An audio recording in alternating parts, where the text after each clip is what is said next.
Ma'asyiral muslimin yang dimuliakan Allah Subhanahu wa taala. Mendasari kajian di malam hari ini, kita membaca dua riwayat yang disebutkan di dalam Sahih Bukhari dan juga Muslim dari hadis Abi Hurairah radhiyallahu anhu. Kita baca hadisnya baru kita jelaskan. An Abi Hurairah radhiyallahu anhu qala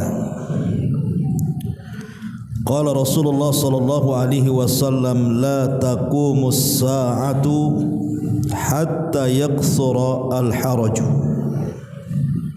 Qalu wa mal haraj ya Rasulullah? Qala al-qatlu muttafaqun alaih. Dari Abi Hurairah radhiyallahu anhu, Nabi sallallahu alaihi wasallam bersabda, tidak akan tegak hari kiamat sampai banyaknya perkara al-haraj. Sahabat bertanya, apa makna haraj itu wahai Rasul? Maka Nabi sallallahu alaihi wasallam mengatakan, al-qatlu, banyaknya pembunuhan demi pembunuhan. Kemudian riwayat yang kedua masih dari Abi Hurairah radhiyallahu an, dan hadis ini juga diriwayatkan Imam Ahmad dalam musnadnya. Nabi sallallahu alaihi wasallam bersabda, la taqumus sa'ah hatta tadhhara al-fitan wa yakthura al-kadhib wa tataqarab al-aswaq wa yataqarab az-zaman wa yakthura al-haraj. Qila wa mal haraj ya Rasulullah? Qala al-qatlu. Dari Abi Hurairah radhiyallahu anhu, Nabi sallallahu alaihi wasallam bersabda, tidak akan tegak hari kiamat sampai muncul berbagai macam fitnah, banyaknya kedustaan, berdekatannya pasar, berdekatannya zaman ataupun waktu, dan banyaknya perkara al-haraj. Sahabat bertanya kepada Nabi sallallahu alaihi wasallam, apa itu haraj wahai Rasul? Maka Nabi sallallahu alaihi wasallam mengatakan, al-qatlu, pembunuhan.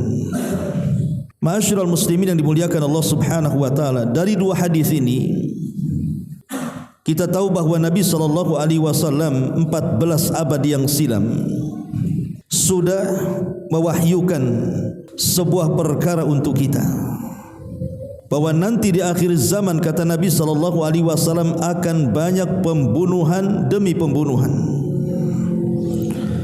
sampai-sampai dikatakan al-qatil la yadri fima qatal wal maqtul la yadri fima qutil. Orang yang membunuh tidak paham kenapa dia bisa membunuh, dan orang yang dibunuh lebih tidak tahu kenapa dia bisa dibunuh. Artinya bahwa kalimat ini menunjukkan nyawa di akhir zaman itu sangat murah sekali, dan orang tidak menghargai nyawa orang lain lagi. Ma'asyiral muslimin yang dimuliakan Allah Subhanahu wa taala, kita lihat pemberitaan hari ini.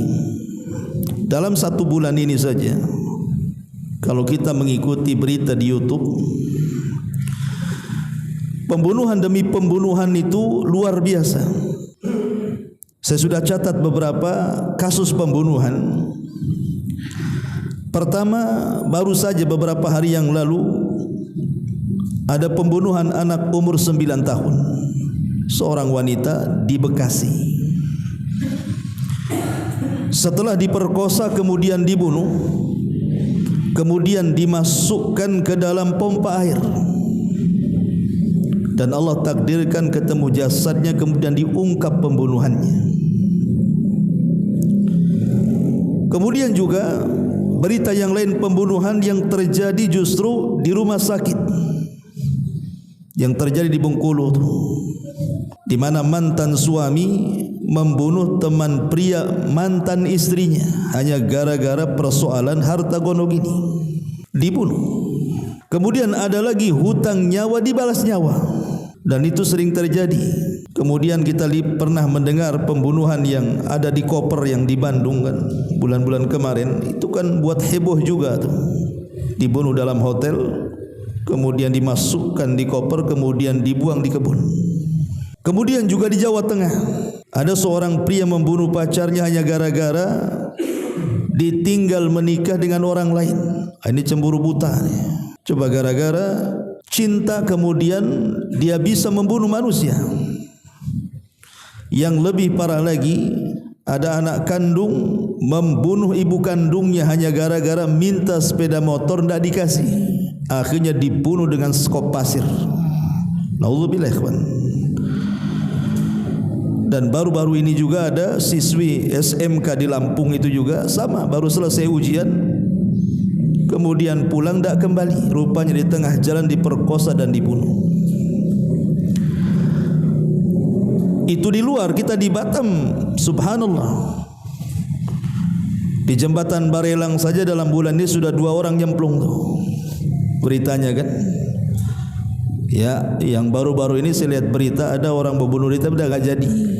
Sampai sekarang ditulisi spanduk dilarang bunuh diri. Jadi sekarang ada spanduknya itu di sana itu. Dilarang bunuh diri. Karena sudah banyak orang loncat dari jembatan Barelang itu. Dan banyak lagi coba, ada polisi bunuh polisi. Antar keluarga anak bunuh orang tua bunuh anak. Antar preman. Yang terbaru sekarang ya antar geng motor lah kan kita. Yang kasusnya tidak berhenti-berhenti sampai sekarang. Entah apa maksudnya, kenapa tidak diungkap dan kenapa belum terungkap, wallahu a'lam. Tapi karena saya bukan reporter televisi, tentu saya tidak akan baca berita. Kita akan bicara tentang pandangan Islam soal bunuh-membunuh ini, ikhwan. Ma'asyiral muslimin yang dimuliakan Allah Subhanahu wa taala. Di zaman Nabi sallallahu alaihi wasallam ada kasus pembunuhan, dan itu disebutkan di dalam Sahih Bukhari dan Muslim tentang satu rombongan dari kabilah Uraniun. Jadi ada orang-orang Uraniun itu datang ke kota Madinah, kemudian mereka masuk Islam. Maksudnya kedatangan mereka menemui Nabi SAW ingin masuk Islam. Maka tentu Nabi SAW kedatangan orang yang hendak masuk Islam, Rasul sangat senang. Sehingga kemudian Nabi SAW menempatkan mereka di tempat yang layak. Ketika kemudian salah seorang di antara mereka ada yang sakit, maka Nabi SAW kemudian mengobati mereka dengan memberi minum kencing unta. Dan subhanallah, rupanya sembuh pula tuh. Makanya kencing unta itu menjadi obat. Karena Nabi SAW pernah mengobati orang-orang Uraniun itu dengan meminum kencing unta. Ingat ya, kencing unta, bukan kencing antum. Kencing antum bukan obat. Menunjukkan bahwa kencingnya unta tidak najis karena dia obat. Nah, setelah kemudian sembuh, akhirnya kemudian mereka pun ditempatkan di sebuah peternakan unta. Dijamulah dengan memakan daging unta, kemudian susu unta, dijamu betul oleh Nabi SAW.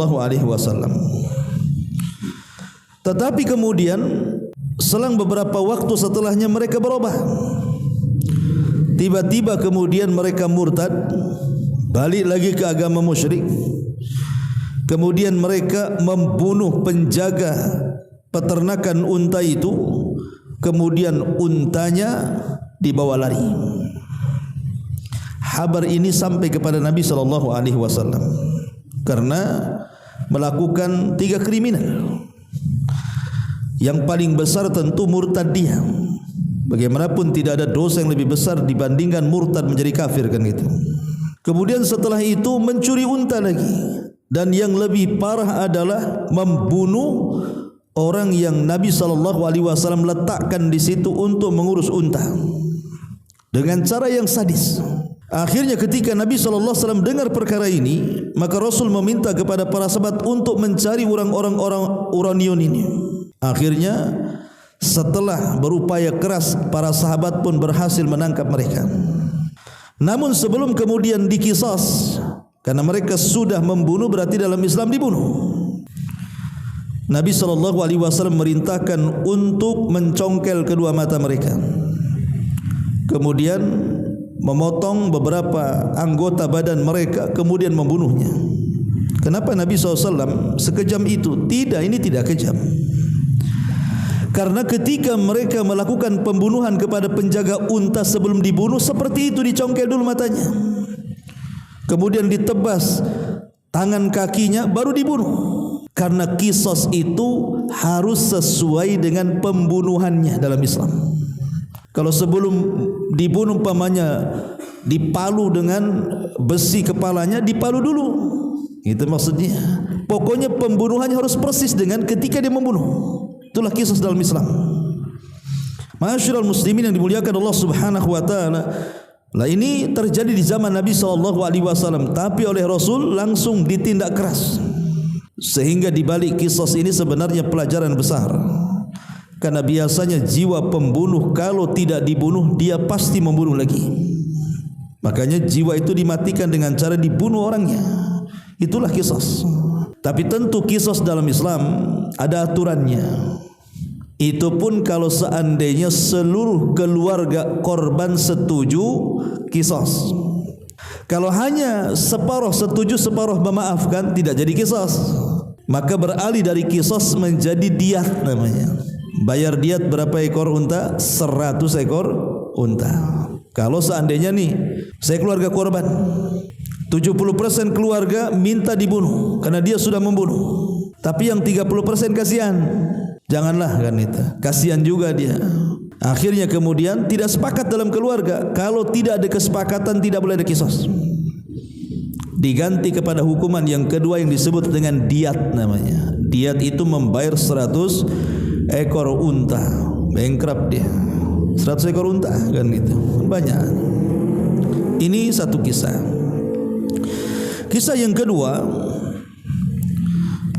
disebutkan dalam hadis Nabi SAW. Hadis ini dicantumkan dalam Sahih Bukhari dan Muslim. Dari hadis Usamah ibn Zaid radhiyallahu anhu.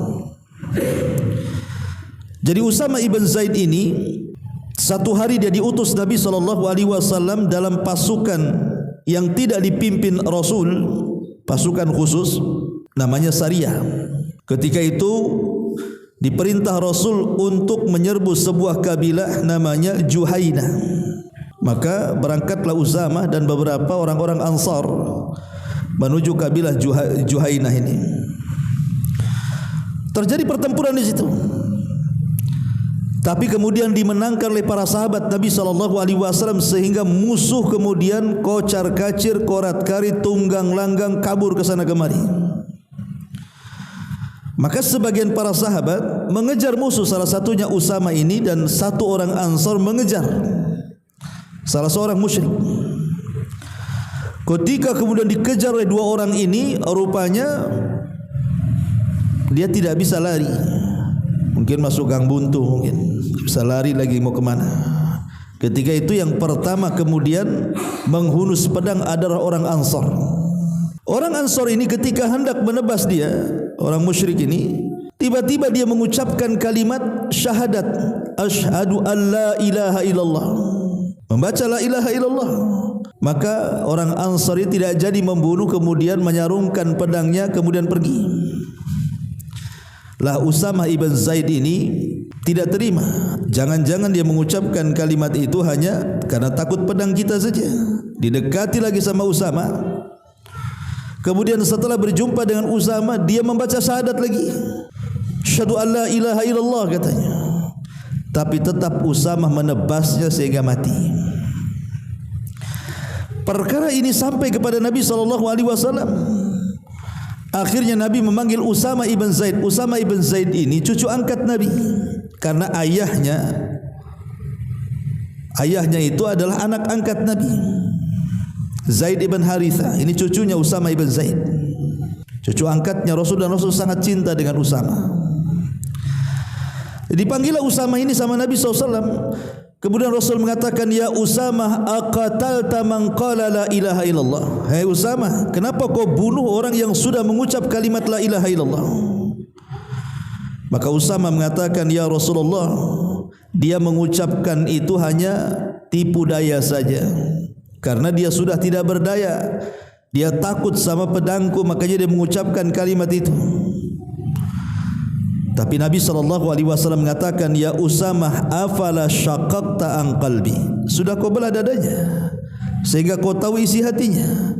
Apakah dia mengucapkan karena takut dengan pedangmu, ataukah dia mengucapkan karena ingin masuk Islam? Dalam riwayat, Nabi SAW sampai mengulang-ulang dengan kalimat, ya Usama, kaifa tasna bila ilaha illallah idza ja'at yaumal qiyamah. Wahai Usamah, bagaimana dengan kalimat la ilaha illallah yang diucapkan dia kelak datang pada hari kiamat mengadu kepada Allah tentang pertanggungjawabannya? Apa yang kau katakan di hadapan Allah jika kalimat itu mengadu kepada Allah? Maka Usama semakin merasa bersalah, sampai kemudian dia mengatakan, duhai kiranya aku baru masuk Islam, katanya. Karena orang baru masuk Islam biasanya enggak dimarahi sama Nabi. Tapi dari sini lihat, Nabi SAW tidak terima dengan pembunuhan, kan? Karena orang yang dibunuh itu sudah mengucapkan kalimat la ilaha illallah, walaupun dalam kondisi peperangan. Namanya peperangan kan bisa saja orang tipu-tipu. Tapi Nabi melihat dohirnya, dia mengucap la ilaha illallah, artinya dia sudah masuk Islam.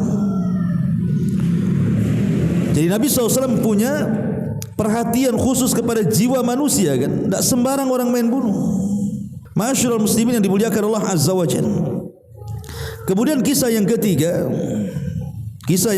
ini disebutkan juga dalam Sahih Bukhari dari ucapan Umar bin Khattab radhiyallahu anhu. Jadi Umar radhiyallahu anhu pernah mengatakan ketika dia menjadi Amirul Mukminin, khalifah kedua setelah Abu Bakar, tentu setelah meninggalnya Rasul dan Abu Bakar, Umar pernah mengatakan, lau ishtaraka fiha ahlus Son'a laqataltuhum, katanya. Kalau seandainya seluruh penduduk Son'a, Son'a itu ibu kota Yaman dulu, sekarang kan sudah terpecah Yaman.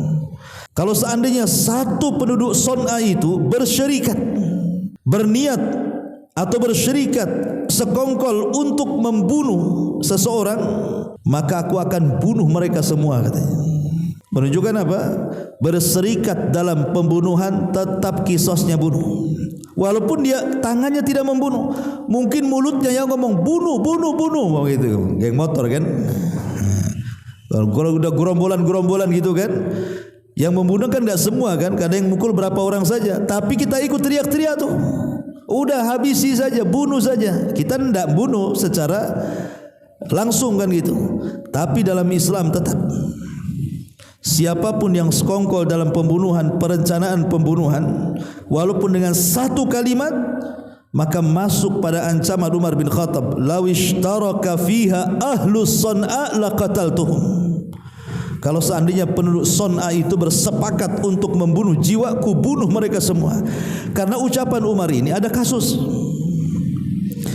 Jadi di Son'a itu, di Yaman, di zaman Umar bin Khattab radhiyallahu an, ada satu keluarga, ada suami istri. Jadi suaminya ini pergi mencari pekerjaan yang jauh dari kampungnya dan tidak pulang kecuali setelah beberapa hari atau beberapa minggu atau beberapa bulan. Ya bahasa kitanya ngerantau lah. Rupanya istrinya selingkuh dengan laki-laki lain. Jadi selama tidak ada suaminya, dia berzina dengan laki-laki lain. Lah laki-laki ini kan suaminya itu kan punya anak. Jadi dulunya menikah dengan duda yang punya anak, artinya anak bawaan. Anak bawaan dari suaminya. Anaknya ini masih kecil, belum balik. Lah anak ini menyaksikan perselingkuhan ibu tirinya dengan laki-laki lain. Akhirnya ketahuan.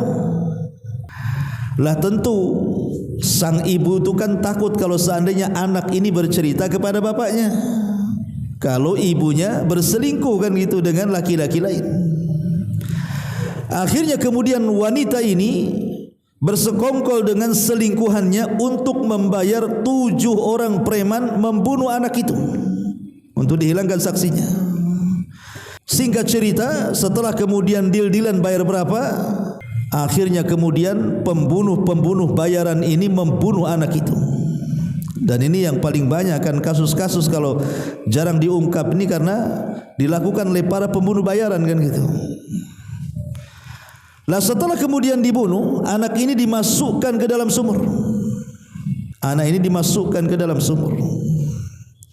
Kemudian setelah terjadi pembunuhan ini, tiba-tiba kemudian ibu tirinya teriak-teriak kalau anaknya dibunuh, padahal dia dalang pembunuhannya. Jadi ingin merekayasa pembunuhan. Nah, sekarang kan banyak tuh merekayasa pembunuhan sehingga terkadang yang bukan pembunuh dituduh membunuh, akhirnya ditangkepi kan itu.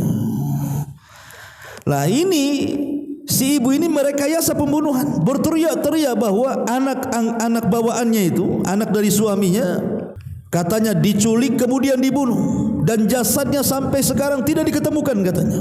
Ya satu kampung akhirnya percayalah ucapan ibunya dengan tangisan-tangisannya kan. Masyarul muslimin yang dimuliakan Allah Azza wa Jalla, akhirnya mulailah kemudian diselidiki pembunuhannya. Selidiki ini. Ya. Tapi memang ketika itu kan jasadnya kan dimasukkan ke dalam sumur sehingga tidak tahu jasadnya di mana dan siapa pembunuhnya. Tetapi yang namanya jasad itu kan lama-lama dia akan membusuk kemudian akan bau dan akan mendatangkan ulat laler gitu ya bahasa kitanya. Pasti akan ada lalat itu. Lalat bangkai pasti akan mencari itu. Lah satu hari kemudian adalah orang yang lewat di dekat sumur itu. Kemudian kok banyak lalat di situ.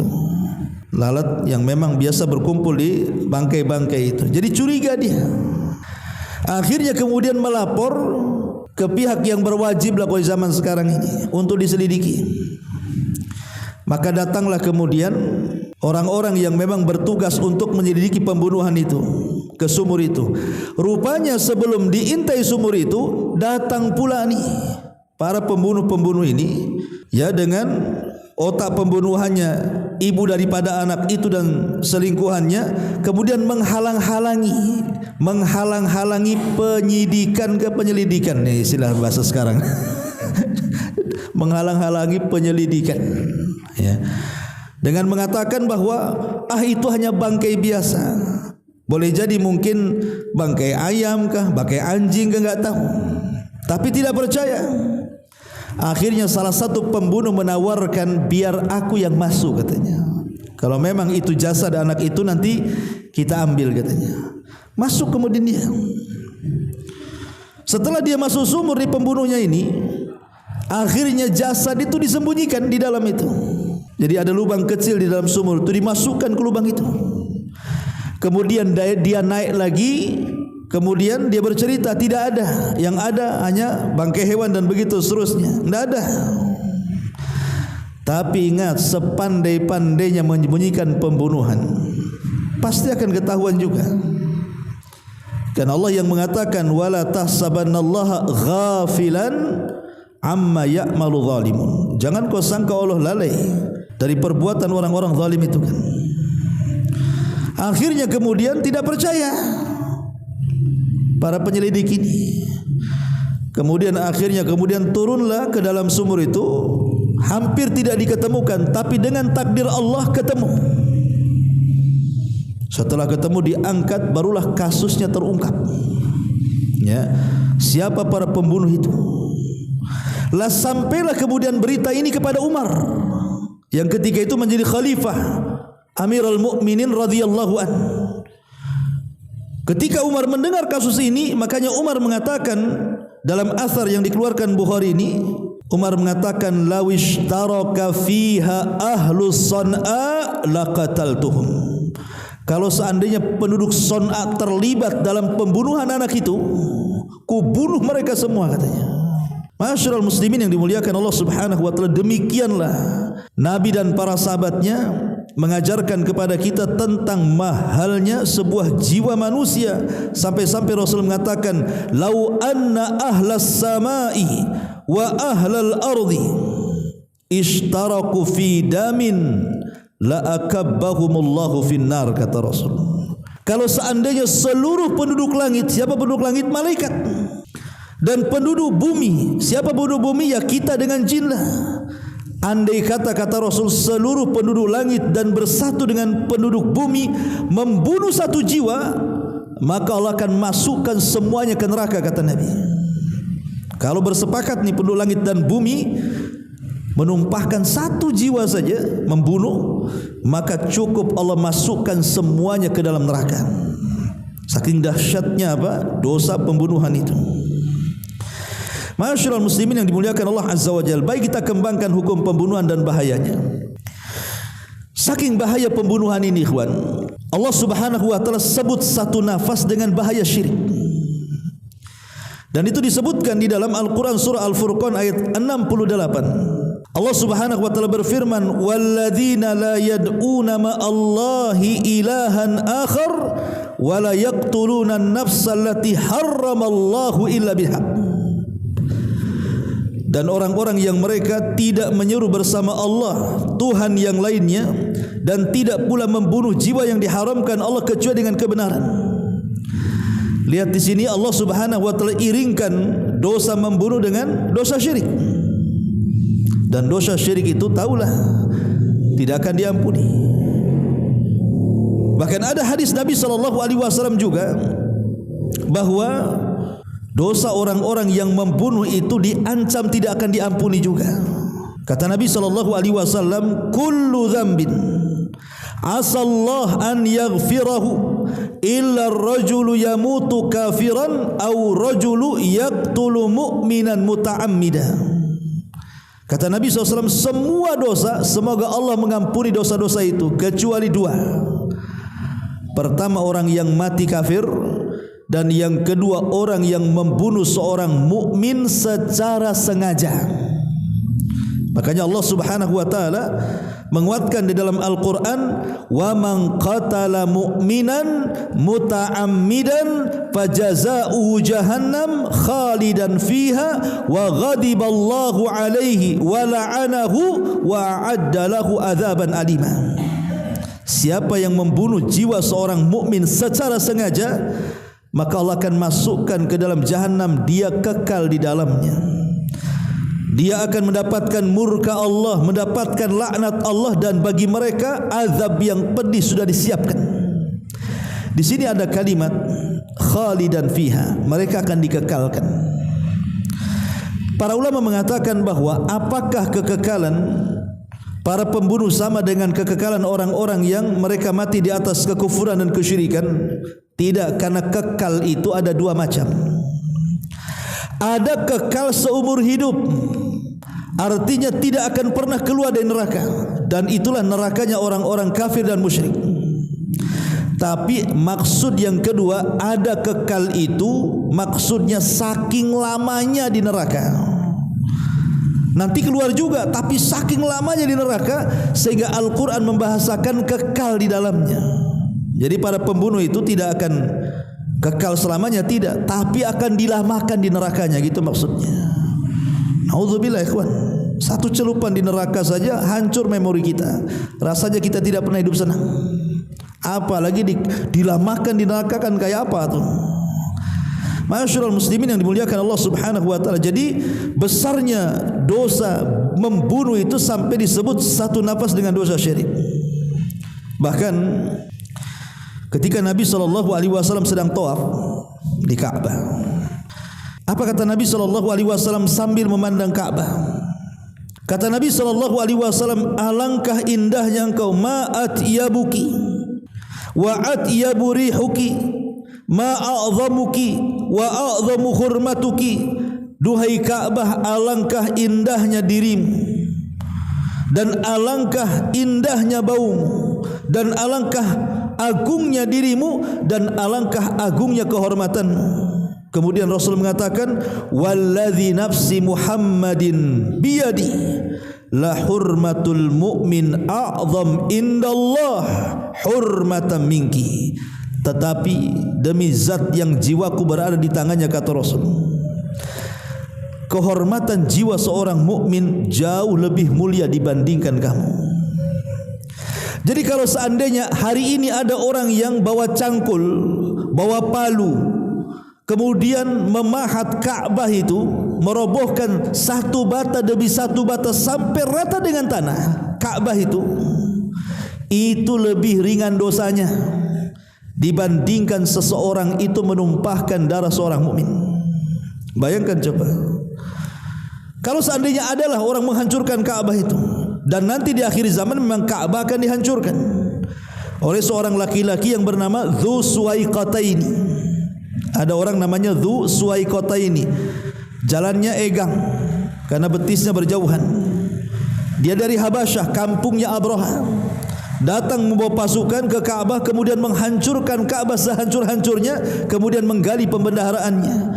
Dan itu ketika Ka'bah sudah tidak ada yang tawaf lagi.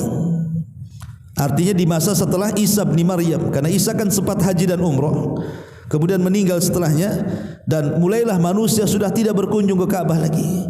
Lah disitulah datang Dzu Suwaiqataini dari negara Ethiopia membawa pasukan, kemudian menghancurkan Ka'bah sehancur-hancurnya, diambil pembendaharanya. Tapi kemudian diserang oleh Raja Himyar dari Yaman, akhirnya terbunuhlah Dzu Suwaiqataini, dan ini akan terjadi nanti di akhir zaman. Tapi kalau seandainya sekarang ada orang yang lancang kemudian menghancurkan Ka'bah, kira-kira viral atau tidak? Viral lah. Satu dunia apa enggak ngecam dia? Pasti dikecam satu dunia lah. Siapa itu?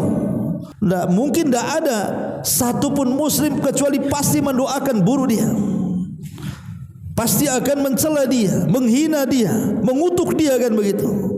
Tapi Rasul mengatakan, dosa orang yang menghancurkan Ka'bah sampai rata dengan tanah tidak seberapa, katanya, dibandingkan seseorang menumpahkan darah nyawa seorang muslim. Lihat masyarul muslimin yang dimuliakan Allah Azza wa Jalla, begitu tingginya harga jiwa dalam Islam. Bahkan kalau seandainya seseorang itu membunuh satu jiwa dengan unsur kesengajaan, kalau bahasa istilah hukum itu, memang sudah ada pembunuhan berencana, memang direncanakan, kemudian betul-betul direncanakan dengan matang, akhirnya terjadi pembunuhan, betul-betul dibunuh. Kalau dia sampai menghilangkan satu jiwa, ikhwan, maka seolah-olah dia menghilangkan semua jiwa manusia. Lihat bagaimana Allah Subhanahu wa taala berfirman di dalam Al-Qur'anul Karim. Apa kata Allah? Min ajli dzalika katabna ala bani Israil. Dengan sebab pembunuhan Qabil kepada Habil, maka kami tetapkan dalam undang-undang Bani Israel, annahu man qatala nafsan bighairi nafsin, siapapun yang menghilangkan satu jiwa tanpa ada sebab yang dibenarkan, dia bunuh. Au fasadin fil ardi, atau membawa kerusakan di permukaan bumi, faka'annama qatalan nasa jami'ah, maka seolah-olah dia telah membunuh semua jiwa. Bayangkan satu jiwa melayang, seolah-olah anda sudah membunuh semua manusia. Kejamnya seperti itu pembunuhan dalam Islam, kan, pandangan itu. Jadi ketika kita membunuh satu orang itu bukan berarti cuma satu orang itu yang kita bunuh, tidak. Dengan membunuh satu jiwa seolah-olah kita bunuh semua orang tuh. Itulah pembelaan Quran tentang jiwa manusia itu. Makanya kenapa kemudian Rasul sampai mengatakan tentang masalah Qabil membunuh Habil itu kepada Rasul, siapapun yang melakukan pembunuhan sejak Qabil membunuh Habil sampai kiamat, maka semua dosa-dosa para pembunuh itu akan diberikan kepada Qabil, karena dia orang yang pertama kali mencontohkan pembunuhan. Jadi dosa jariah, ikhwan. Ya. Ma'asyiral muslimin yang dimuliakan Allah Azza wa Jalla, artinya di dunia saja para pembunuh itu tidak akan tenang. Ada hadis Nabi sallallahu alaihi wasallam, kata Nabi sallallahu alaihi wasallam, inna min waratatil umuri allati la makhraja liman awqa'a nafsahu fiha safkud dima atau safkud damil harami bi ghairi hillihi. Kata Rasul, di antara masalah yang membahayakan yang jika seseorang terlanjur melakukannya jarang sekali bisa menyelamatkan diri adalah ketika dia menumpahkan darah haram tanpa alasan yang dihalalkan. Maknanya hadis ini, siapapun pembunuh itu pasti tidak akan tenang, ikhwan. Akan terbayang-bayangi dengan pembunuhannya. Bisa juga kemudian dia jadi stres ataupun lebih garang daripada sebelumnya. Akhirnya dia menganggap nyawa itu sudah tidak berharga tuh. Kalau orang pernah membunuh, maka dia akan melihat nyawa orang lain tidak akan berharga. Kenapa dalam Islam ada kisos itu?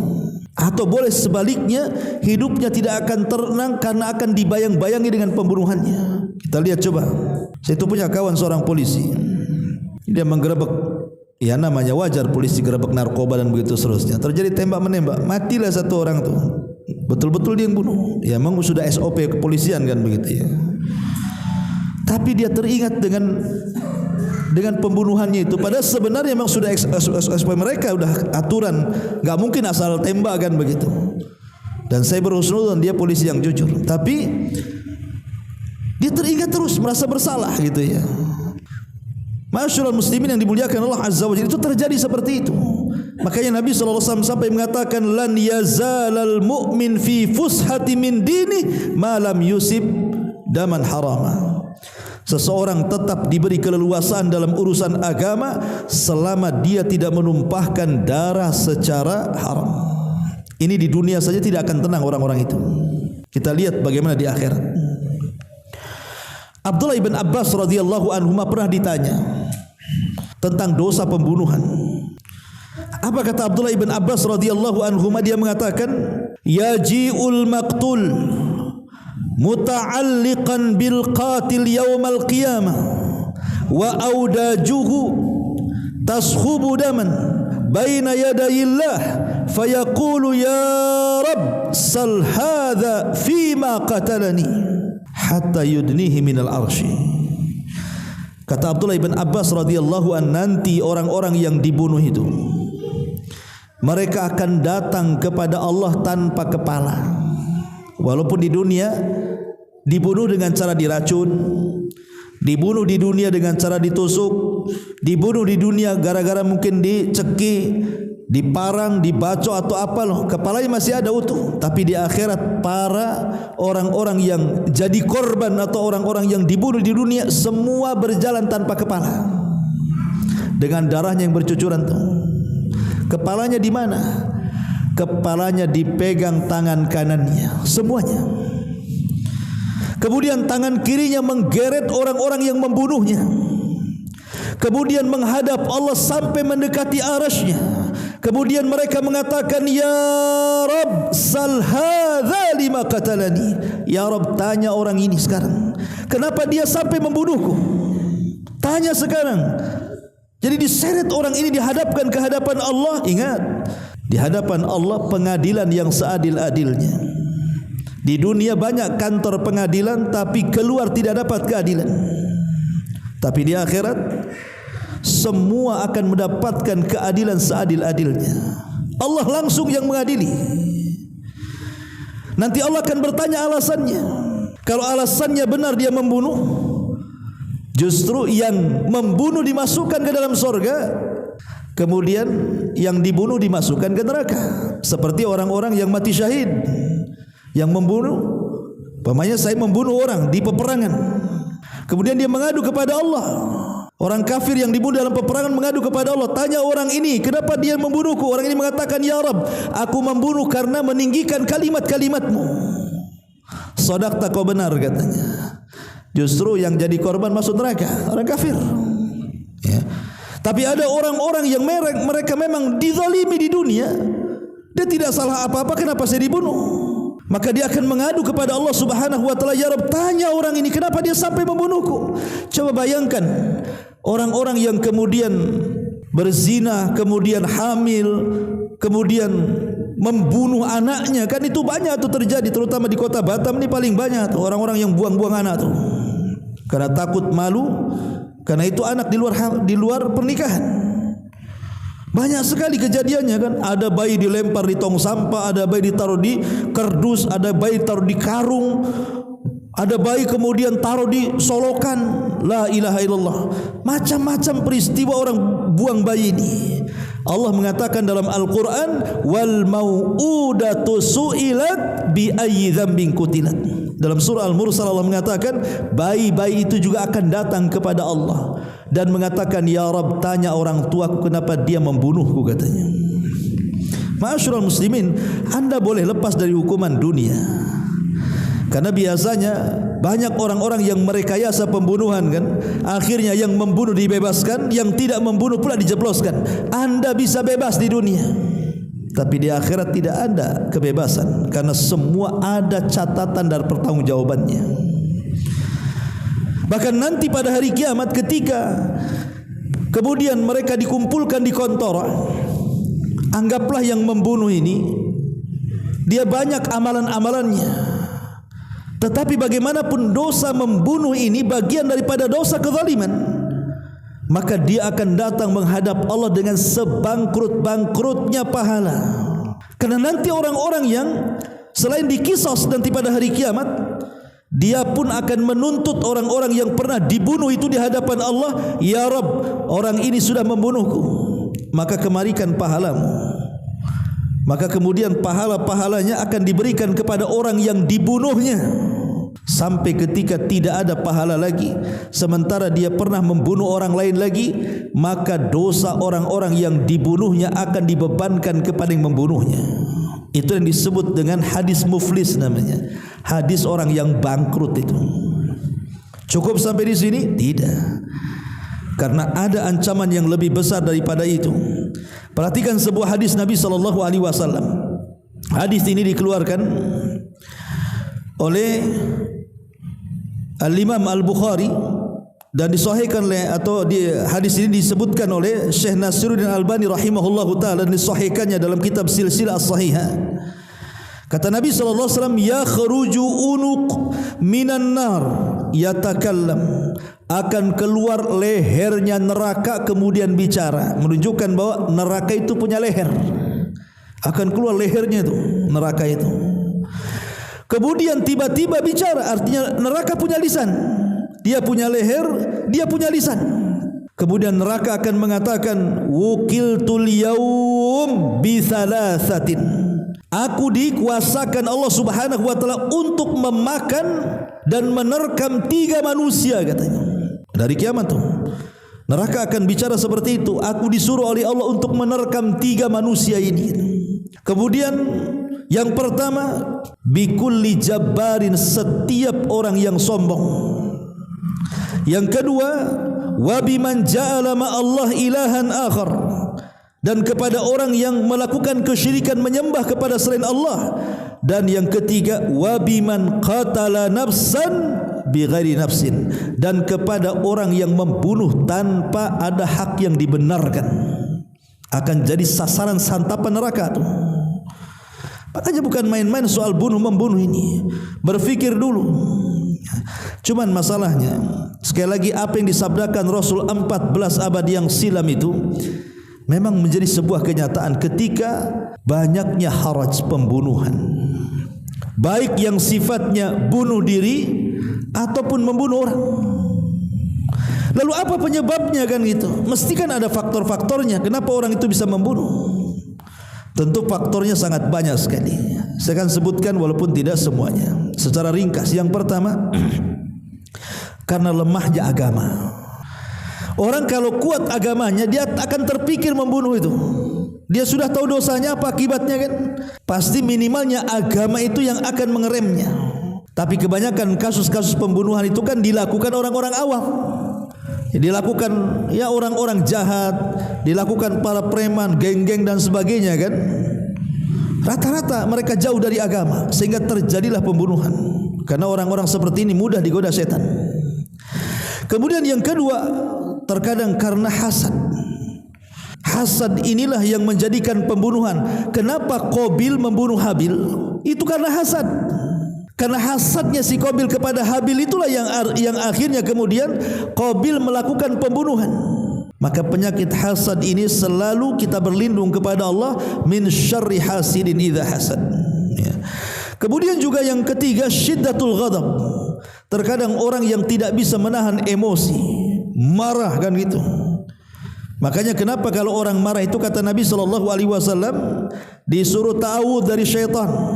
Kalau marahnya sambil berdiri duduk, kalau marahnya duduk baring, kalau marah juga baring wudu, karena wudu itu dari air, dengan air, dan marah itu dari setan. Setan tercipta dari air, dari api, maka air bisa memadamkannya. Kalau sudah wudu juga masih marah, solat kata Nabi. Kalau habis solat juga masih marah, berdoa. Kalau berdoa juga masih marah, ya tak tahu lah memang dia sudah tukang marah itu. Semua itu kan dia diamalkan, masih marah juga. Memang tabiat dia memang kan itu. Banyak-banyak istighfar. Ya. Jadi marah itu yang memicu orang terkadang bisa melakukan pembunuhan. Ataupun karena ya tadi miras, minuman keras, narkoba kan itu ya, obat-obatan. Nah ini biasa nih. Dan kebanyakan kan kalau kita lihat kasus-kasus pembunuhan itu berawal dari minuman keras. Orang itu mabuk dulu, kemudian bunuh kan. Rata-rata. Ya kita lihat kasus-kasus pembunuhan itu biasanya berawal dari narkoba. Gimana coba dia tidak bisa melakukan? Makanya kata Rasul apa? Ketika bicara soal khamr itu, kata Nabi SAW, al-khamru umul khaba'ith. Minuman keras itu induk dari semua kejahatan. Karena dengan mabuk itu semua bisa dilakukan. Dengan mabuk dia bisa berzina, dengan mabuk dia bisa membunuh, dengan mabuk dia bisa mencaci maki dan begitu seterusnya. Makanya kenapa di zaman Umar hukuman para pemabuk ditingkatkan daripada di zaman Nabi. Di zaman Nabi kan kalau ada orang mabuk kena tangkap 40 deraan kan, dipukul 40 kali. Tapi di zaman Umar ditingkatkan 2 kali lipat menjadi 80 kali deraan. Kenapa? Karena Ali ketika itu yang menjadi mufti di zaman Umar meminta kepada Umar disuruh merubah undang-undang. Kenapa? Karena dikiaskan dengan menuduh wanita baik-baik dikatakan berzina. Hukuman menuduh wanita baik-baik dikatakan berzina, kalau tidak terbukti maka dia dijerat 80 kali kan. Lah para pemabuk dikiaskan ke situ. Karena biasanya para pemabuk suka tidak sadar ingatan, akhirnya menuduh-nuduh orang berzina. Maka dikiaskan, ditingkatkan dari 40 cambukan menjadi 80 cambukan sama Umar. Karena sarannya Ali bin Abi Thalib. Karena memang di situ memang umul khaba'is, gimana? Di puncak semua kejahatan itu ada di khamr. Lah salah satunya terjadinya banyak pembunuhan itu karena di khamr. Karena kalau dia tidak mabuk masih punya rasa takut. Ya kan, masih ada takutnya kan? Entah dia yang dibunuh atau yang dia pula yang membunuh. Masih ada rasa takut kalau dia sadar itu. Tapi kalau sudah minum, dikuasai setan, tidak punya rasa takut. Mau dia yang mati atau dia yang mati. Nah, itu modelnya. Padahal dalam Islam ikhwan, jangan lagi cerita membunuh. Baru ada niat membunuh saja, kalau dia tidak bertobat kepada Allah Azza wa Jalla, ancamannya neraka. Kata Nabi SAW, al-qatil wal maqtulu finnar. Orang yang membunuh dan orang yang dibunuh masuk neraka. Sahabat bertanya, Rasul, kalau orang yang membunuh masuk neraka wajar, lah orang yang dibunuh pula kenapa dia masuk neraka? Maka Rasul mengatakan, ya karena yang dibunuh lagi apes katanya. Sebenarnya dia ada niat membunuh, cuman lagi apes dia pula yang dibunuh, gitu kan? Artinya kan sudah ada niat di situ. Niat dia itulah yang kemudian dimasukkan sama Allah masuk neraka dua-duanya. Gara-gara yang satu memang dia membunuh masuk neraka, yang satu niatnya itu sehingga dia dimasukkan ke neraka. Lah kalau baru niat saja mau membunuh, macam mana dengan pembunuhannya? Lah begitulah Islam itu kemudian sangat mengecam dengan dunia pembunuhan ini. Ataupun karena asabiyah, ya, kesukuan. Kalau sekarang mungkin ya membela gengnya, membela partainya gitu ya, membela organisasinya, membela kelompoknya, membela geng motornya dan begitu seterusnya kan itu. Kadang-kadang seperti itu, kawannya disakiti, ikut juga tuh, jiwa korsanya bangkit kan itu. Kawannya dibunuh, awas ku bunuh juga kan. Itu kan hamiyah jahiliyah. Hamiyah jahiliyah kan seperti itu. Makanya Rasul ketika Hajjatul Wada itu, beliau berkhutbah dan mengatakan, darah yang pertama kali kuhapuskan adalah darah dendam kesumatnya orang-orang jahiliyah. Kenapa? Setelah Rasul menyebutkan riba, kemudian menyebutkan soal darah. Karena di zaman jahiliyah ini mereka kan kabilah-kabilah tuh, fanatik kabilah. Jadi kalau ada satu orang kabilahnya dibunuh oleh kabilah lain, tidak peduli, nyawa dibalas nyawa. Walaupun yang dibunuh itu bukan yang membunuh, yang jelas dia kabilahnya orang situ. Maka dalam Islam dihapus dendam kesumat, yang ada qisas, yang dibunuh hanya yang membunuh saja. Tapi ini sudah dihapuskan dalam Islam. Tapi kemudian adat-adat tradisi jahili ini masih ada. Yaitu akhirnya terjangkitlah ke geng-geng, ke kelompok-kelompok, ya kan, ormas-ormas dan begitu seterusnya kan gitu. Seolah-olah apa? Nyawa dibalas nyawa. Nah, ini kan dendam kesumat, ini kan ala-ala jahiliyah, kawan. Ya. Ma'asyiral muslimin, ataupun mungkin sebab pembunuhan ini gara-gara ya mungkin karena kecanggihan teknologi, akhirnya banyak perfilman. Kemudian orang kecanduan dengan film. Sekarang kan film ini macam-macam, kadang-kadang merusak orang kan gitu. Mungkin ada film itu pembunuhan, akhirnya dia pula menjadi pembunuh di situ. Ya, jadi mau jadi aktornya, tapi bukan dunia film. Kalau itu dunia film, dia dunia nyata pula dia. Gitu ya. Terpengaruh dengan film kan. Nah, ini kan bahaya, ikhwan. Ya. Ma'asyiral muslimin yang dimuliakan Allah Subhanahu wa taala, ataupun mungkin karena tadi balas dendam, al-intiqam. Karena ada balas dendam, akhirnya ya namanya balas dendam. Terkadang balas dendam itu bukan awalnya tidak membunuh, jadi membunuh. Ya, kemudian faktor ekonomi, walaupun tidak selalu kan, tapi kan faktor ekonomi kan mendorong macam-macam itu, mencuri, merampok, membunuh, memperkosa dan begitu seterusnya, naudzubillah, dan macam-macam. Ya, intinya bahwa bahaya pembunuhan ini luar biasa dalam Islam. Disebutkan dalam sebuah hadis, Nabi SAW bersabda, kata Nabi SAW,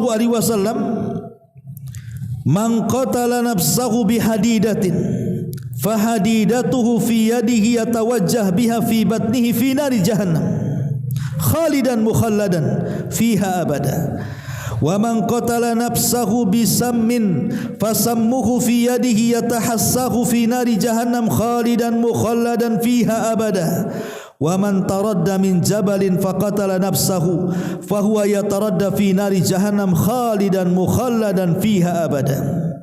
Barang siapa yang membunuh dirinya dengan besi, maka besi itu kelak akan berada di tangannya dan akan dia gunakan untuk menikam-nikam perutnya sendiri di dalam neraka jahannam, kekal di sana selama-lamanya. Barang siapa bunuh diri dengan minuman racun, maka kelak ia akan meminum sedikit demi sedikit racun itu dalam neraka jahannam, kekal di sana selama-lamanya. Dan barang siapa yang membunuh dirinya dengan menjatuhkan dirinya, seperti yang terjadi di Barelang tuh, bulan-bulan ini 2 orang jatuhkan diri kan, bunuh diri itu. Siapa yang menjatuhkan dirinya kemudian dia sampai mati, maka kelak pada hari kiamat dia akan menjatuh-jatuhkan dirinya ke dalam jahannam dan dia kekal di dalamnya. Maksud kekal di dalam hadis ini maksudnya dilamakan tinggal di nerakanya. Naudzubillah. Ya. Lihat bagaimana hukuman orang yang membunuh diri. Macam mana membunuh orang? Membunuh diri saja dipikirnya mungkin kan ada orang dah penat hidup ya.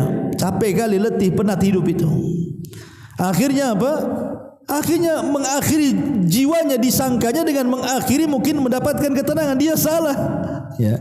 Justru dengan mengakhiri dirinya itu dia berkasus dengan kasus yang lain yang dipertanggungjawabkan setelah kematiannya. Dan lihat dia terancam dengan neraka. Kalau yang membunuh diri saja sedemikian dahsyatnya di sini, macam mana pula membunuh orang? Ma'asyiral muslimin yang dimuliakan Allah Azza wa Jalla. Makanya hal ini penting karena bukan hanya persoalan solat yang pertama kali dihisab, masalah darah pun pertama kali dihisab. Karena solat itu kan hak kita dengan Allah, tapi darah itu hak kita dengan manusia. Jadi kalau kita berbicara hak kita dengan Allah, maka solat yang pertama dihisab. Tapi kalau bicara soal muamalah hak kita dengan manusia, yang pertama bukan soal mencuri barang, bukan soal mendustai orang, bukan soal menggibah, mencaci, memaki, tapi yang pertama ditanya soal pembunuhan. Ini akan pertama kali ditanya oleh Allah Subhanahu wa taala, sebagaimana Rasul mengatakan, awal man yuqda bainan nas yaumal qiyamati fid dima. Yang pertama kali dihisab di hadapan Allah pada hari kiamat persoalan darah, persoalan membunuh. Wallahu a'lam bishawab. Inilah yang bisa sampaikan, ya, mudah-mudahan singkat, padat, mudah-mudahan ada manfaatnya dan bisa diambil pelajarannya. Subhanaka bihamdika asyhadu an la ilaha illa anta astaghfiruka wa atubu ilaik. Allahu ta'ala alam. Assalamualaikum warahmatullahi wabarakatuh.